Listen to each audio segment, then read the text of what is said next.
Baik, dalam episode ini kita akan belajar tentang yang namanya resource, ya, resource routing. Pertama, kita tahu bahwa semua orang ini atau semua URL ini telah kita definisikan di dalam web.php termasuk home, about, kontak, dan galeri. Nah, untuk mengetahui hal itu, misalnya Anda kerja dengan project Laravel, Anda ingin tahu nih keseluruhan root itu apa saja. Anda bisa lakukan PHP artisan root list. Maka dengan begitu akan muncul semua root yang telah Anda daftarkan tepat di web.php ini. Nah, hanya saja di sini Anda harus tahu bahwa kita belum menyentuh yang namanya name routes. Apa itu? Biasanya kalau kita berkaca dengan users ini saja, kita akan buat di sini yang namanya name users index. Kemudian bagaimana cara kita mengaksesnya? Kita pergi ke navigation atau navigation, di dalamnya kita ada index ya, .blade.php. Kita tahu di sini ada users. Ini legal, tapi ketika Anda ingin memanggil root name-nya, kita buat di sini users index. Nah, apa benefit dari menggunakan root name ini? Perhatikan pada about ini. Ketika seandainya kita ganti dia menjadi about us seperti itu, kemudian kita refresh di Firefox, maka ini akan sudah not found karena by default yang di navbar itu adalah about. Nah, tetapi kalau kita menggunakan name root, misalnya about, kemudian kita buat di sini itu root about. Kapanpun kita ganti URL yang ada di sini, kita tidak perlu menggantinya di setiap navigasi atau yang pernah kita masukkan root tersebut. Kurang lebih seperti itu. Nah, jika seandainya kita pergi ke sini, maka dia akan sudah ke about us. Tetapi jika kita lihat pada responsifnya, kita pergi ke about, maka di sini akan not found karena emang di sini masih menggunakan pure URL. Kemudian coba kita lihat dulu pada navigasi yang di bawah sini. Kita ganti dulu root about. Nah, kemudian di sini tidak ada user, silahkan buat dulu root users index. Kemudian di sini kita buat users. Fresh, ini dia. Nah, Anda tahu kenapa saya memperkenalkan root ini kepada Anda? Hanya saja ketika nanti kita lakukan root list seperti ini, maka akan muncul juga di sini nama rootnya apa. Jika Anda perhatikan di sini kan jelas di sini bahwa ada yang namanya user index. Begitu juga ketika kita buat di sini yang namanya users create, begitu juga dia akan muncul di sana nantinya. Kemudian yang ini adalah user store dan kemudian yang ini user show. Ya, inilah aturan-aturan yang biasa digunakan di Laravel ini. Nah, kemudian sekarang kita root list, yang muncul itu semua ada rootnya.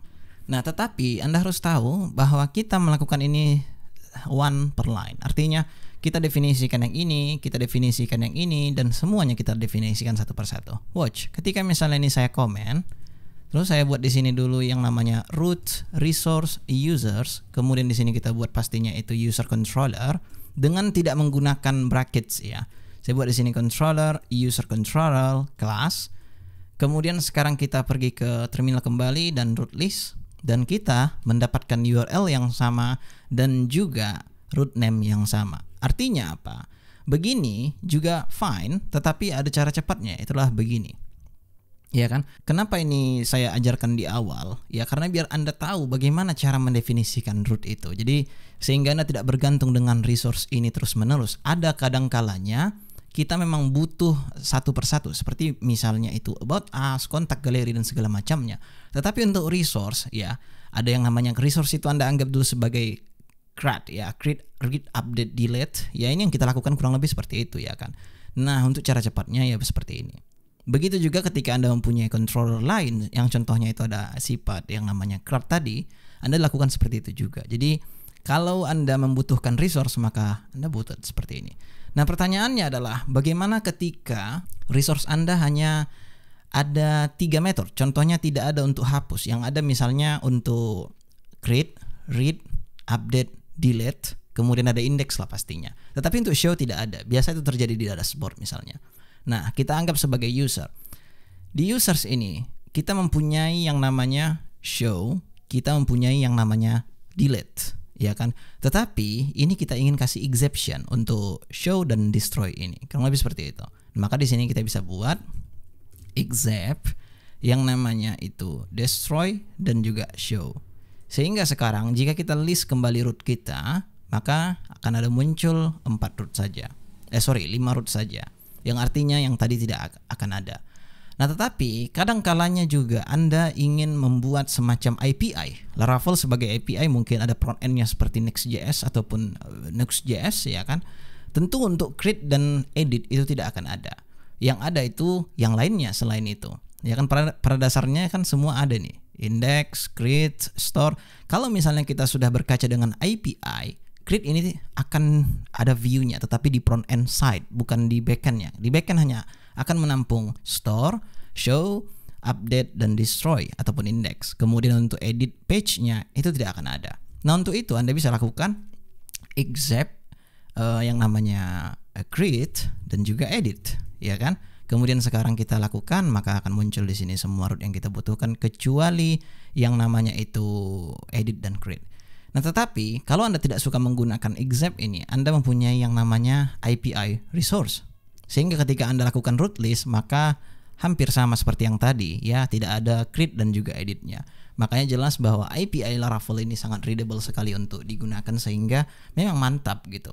Nah, kebetulan karena aplikasi Anda itu tidak menggunakan front end dan back end, tidak dipisah, yang artinya memang sudah di sinilah gitu. Maka yang Anda lakukan adalah resource karena kita butuh view create dan juga view editnya. Kurang lebih seperti itu. Sehingga ketika kita lakukan, maka muncul semua yang Anda inginkan. Jadi sudah jelas di sini bahwa kemudian nantinya ketika Anda ingin create user itu ada di form, Anda kan ini mengambil URL-nya dari backend-nya, yaitu adalah user controller. Maka sekarang daripada kita hardcode dia seperti ini, maka sekarang sudah bisa menggunakan root users store misalnya seperti itu karena kita ingin create seorang user. Atau di editnya Anda bisa buat seperti ini, root users update. Maka Anda buat di sini parameter keduanya adalah user tanpa memperkenalkan wildcard-nya seperti ID tadi juga tidak akan ada masalah di sini karena by default jika Anda perhatikan dia akan langsung menarget model singularnya, ya.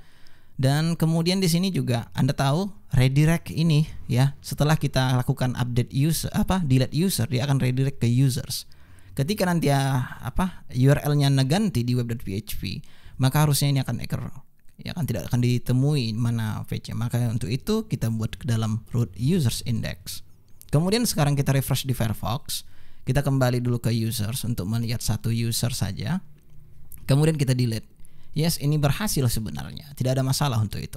Namun Anda harus tahu bahwa ada yang namanya lebih singkat, ya. Ya, saya akan tunjukkan di sini satu yang saya komen, kemudian di sini saya buat to root, hilangkan ininya. Kemudian harusnya sekarang itu sama saja hasilnya. Ketika misalnya kita refresh di Firefox, kemudian kita delete, ya. Begitu juga dengan yang ada di sini, ya. Harusnya ada di sini return to root users index, kurang lebih seperti itu. Dan juga waktu kita update usernya juga seperti itu sehingga ini bisa di-replace. Sehingga sekarang jika kita lakukan edit pun update dengan memasukkan password pastinya, maka dia harusnya akan sudah oke. Alright, di episode selanjutnya kita akan lanjut lagi untuk membahas apa fitur yang paling mantap di Laravel ini, yaitu adalah autentikasi. See you soon.